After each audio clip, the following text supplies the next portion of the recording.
ఏమిటండి మిగతా వస్త్రములకి ఈ సంప్రదాయ వస్త్రములకి ఉన్నటువంటి తేడా అంటే చిన్నమైనటువంటి వస్త్రములు లేకపోతే చించి కుట్టినటువంటి వస్త్రములు వీటిని ధరించకూడదు అని అన్నారు. మరి స్వామివారి పూజ చేసేటప్పుడు గాని వ్రతోపవాస నియమంలో ఉన్నప్పుడు గాని ఈ చించి కుట్టించినటువంటి వస్త్రములను గాని చిరిగినటువంటి వస్త్రములను గాని ధరించకూడదు అని అన్నారు. ఏమైనా కానీ ప్యాంటు కానీ చొక్కా కానీ ఇవన్నీ కూడా అతుకులు వేసినటువంటివి అవుతాయి. అలాగా అతుకులు వేసినటువంటి వాటిని ధరించకుండా ఏకవస్త్రంగా ఉన్నటువంటి వాటిని ధరించడం అనేది సంప్రదాయంగా మనకు పెద్దలు తెలియజేశారు. మొదటి నుంచి చివరి వరకు కూడా ఒకే దారం అనేది పంచగాని చీరగాని వాటిలో ఉంటుంది.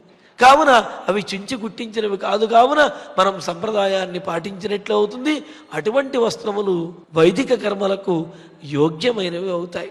సరే, ఈ మధ్య చీరలకు కానీ వాటికి కానీ మధ్యలో అతుకులు కూడా వస్తున్నాయి అంటే మనం దానికి చేయగలిగింది ఏమీ లేదు.